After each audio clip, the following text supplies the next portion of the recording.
these two words, figurative versus literal meaning. What's the meaning of this? Figurative meaning is that meaning used to compare. You're comparing two things to give a message. Whereas literal meaning, it means the exact meaning of the words. So, as an English learner, you need to learn these two figures of speech if you want to understand English speakers. They use it anytime, anywhere, in writing, in movies, in speaking, in music. It's their choice. The meaning, it is as you see it. So in this video, I'm going to help you learn how to use it, why you should use it, when you should use it, as long as you follow this channel. Don't forget to subscribe to this channel, hit the subscription button, and give us a thumbs up if you really love this video. So come with me and let's dive into the difference between figurative language and literal language. This is the English you need today and tomorrow. English Hacked, Modern English with Ronny, your teacher. So don't forget to subscribe. Hit the like button. I'm going to teach you how to use figurative and literal meaning in speaking English. Video, let's continue with our verses topic, our verses challenge. In this video, I'm going to talk about how to differentiate between figurative language and literal language. We are going to see why, as a student, you should learn figurative type of speaking, or figurative language, or figurative speech. Both of these two languages are under English, or they're part of English that you should know as a student. First things first, before you continue, if you haven't subscribed, please hit that subscription button. And if you have, that's good. Put your comments down there and tell me what you really loved about this video. Let's continue without any further ado. Let's dive into what brought us here today. Good. What is figurative language? Figurative language is the use of words or phrases with imaginative meaning, with some basic meaning in them. You use the words, but the meaning is different. When you look at the words, you don't get the meaning. Words don't seem to add up. It doesn't make sense.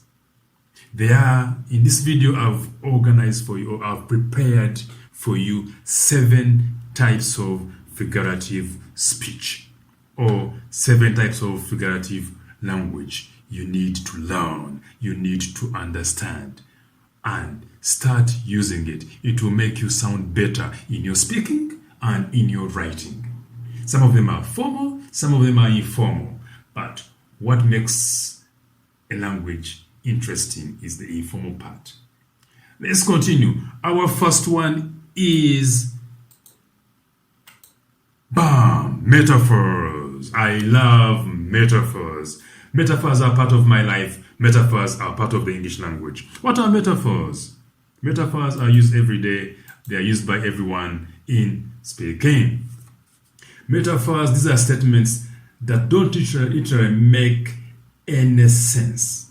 We use them for comparison and connection. If you want to compare two things, for example, look at this young lady. Her heart was broken.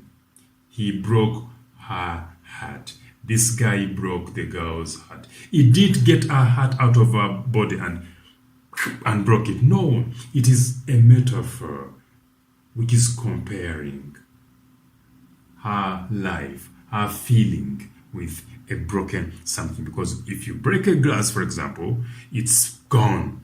So her heart was broken. Okay? I love these metaphors because the president of the US uses a lot of metaphors in his speaking, and this sends the world crazy. Okay? This one, the literal meaning is not what you see. The heart wasn't broken physically, but it was broken figuratively. Okay? Hope you love that. Let's continue.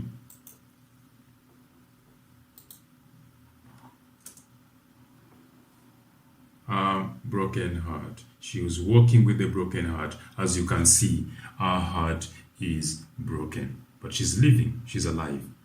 Okay?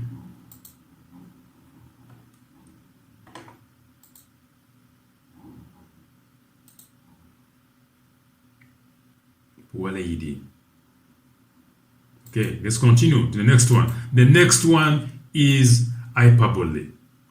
Hyperboles are also very interesting. These are used in exaggerations.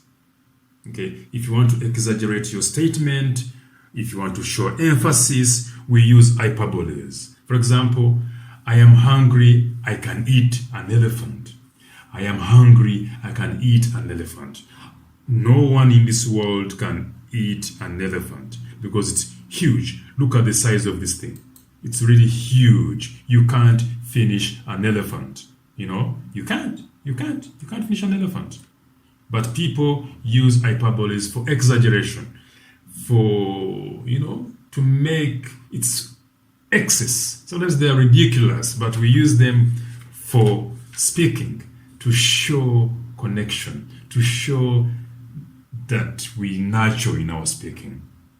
Okay, so don't forget to use hyperboles in your speaking, and you should be able to understand when somebody uses hyperboles in speaking. I am hungry, I can eat an elephant is an hyperbole. For example, you can also say, I am tired of this thing. I am so tired. I am worn out. I am dying. All these are hyperboles. You're not dying really, but you're just using another word. Okay, you can say he has loads of money. All these are hyperboles. That guy has tons of cash. He has tons of money. All these are hyperboles. Let's go to the next one. Our next figurative speech is similes. Yes, similes are really, really, really good in speaking. We use them for comparing two things. And the beauty of similes, unlike metaphors are for comparison, but similes too are for comparison. However, there are some two keywords we use in similes. We use like and as. For example, he was busy as a bee. You see, our simile is as busy as a bee. So here it doesn't mean that the guy was really a bee. No, it's just we are showing some similarity. There is some connectivity between this guy and the bee. He was busy as a bee. So all those words, all those phrases or expressions you see with these two words are called similes. In English, you have to learn similes. English speakers use a lot of similes when they are speaking. And in writing, when you're reading, you will see a lot of similes. So that was our third figure of speech. That was our third figurative language, similes. Let's go to the next one. Our next one is idioms. You all know idioms. You see idioms everywhere. Idioms are very secretive. You can't understand by mere looking on the words. You can't understand by just looking at the words. The meaning is hidden. So idioms are words or phrases that aren't literally. You can't get the meaning by mere looking at them or listening or reading. Okay? Let's see an example of an idiom. The wedding is expensive, but I am not going to break the bank. Here our idiom is to break the bank. You see? What does it mean? You can understand. But when you look at it, there's some connectivity between money. Now, this idiom means that the wedding is expensive and you need to have enough money to do a wedding. So idioms are a good way of learning English. Just add them on your list if you're an English learner, because you need to learn lots and lots of them. I mean lots of them, because idioms make you sound natural and they make you sound better. And if you're to understand native speakers, you need to learn idioms. Learn idioms and learn idioms. Our fourth figurative language out of the 7 was idioms. Now the next one is our next figurative language is, sorry about that, is irony. Irony. Yes. My name is Ronny. Don't say I'm Ronny or irony. No. This is irony. Irony is a figurative language.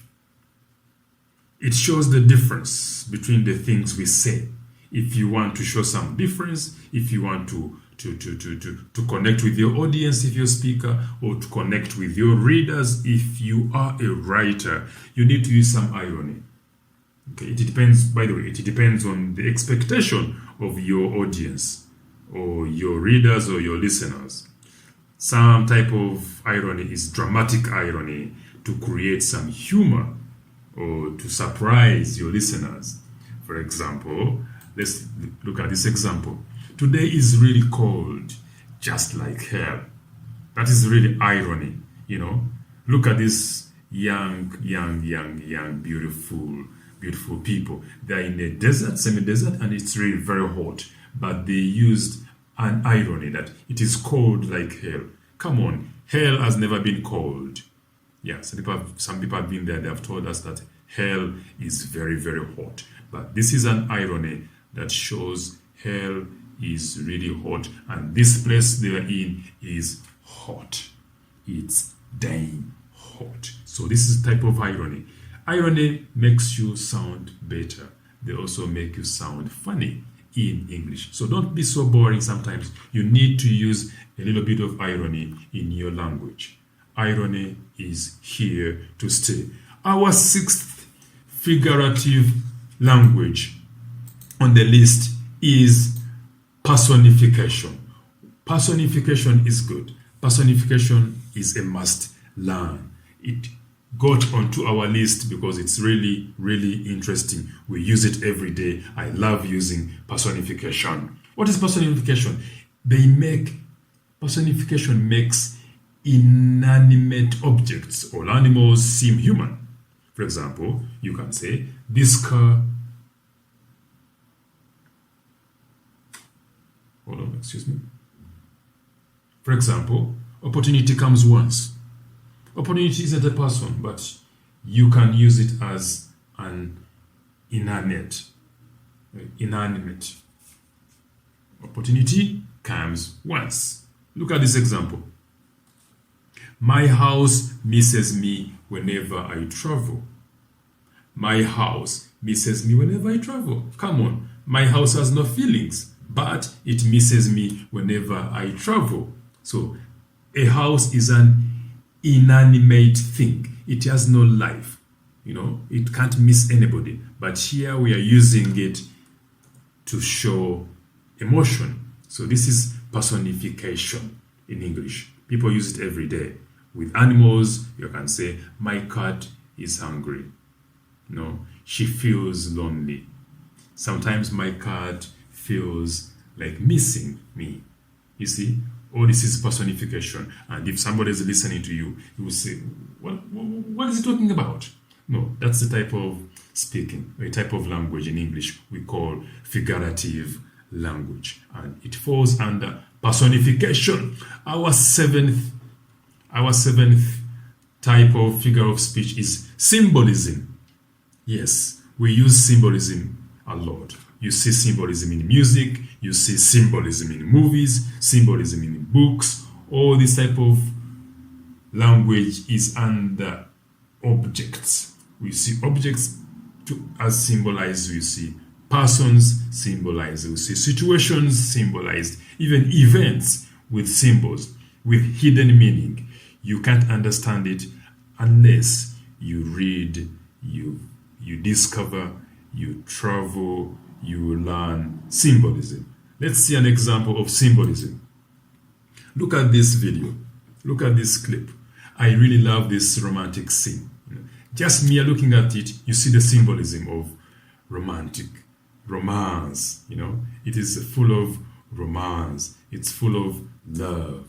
Look at the two people coming together to meet each other, and then they kiss each other. That is what we call symbolism. They didn't speak, but they use body language and their gestures to show the romantic view. Look at the place. It's all romantic. That is symbolism. Let me hope you like this video, and let's continue to the next one. Literal. What is literal language? We've seen figurative language. Now let's see the difference between figurative language and literal language, because you need to know what's the difference. Okay, literal language. Now this is very easy. Literal language is the use of words as they seem. Okay, literal language is the use of words or phrases with exact or real meaning. Real meaning. She's smart. For example, this lady is smart. She's a smart, kind lady. Okay, you can't doubt that. That's the meaning. It's in front of your eyes. Literally, that's the meaning. It's real. It's exact. There's no hidden meaning. It's the way people speak.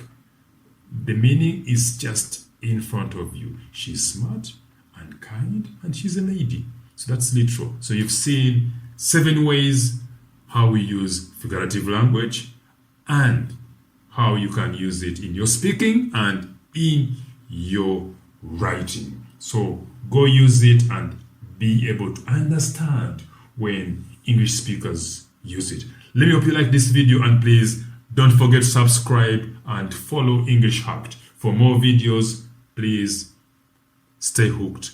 This is Ronny, your teacher. Bye-bye.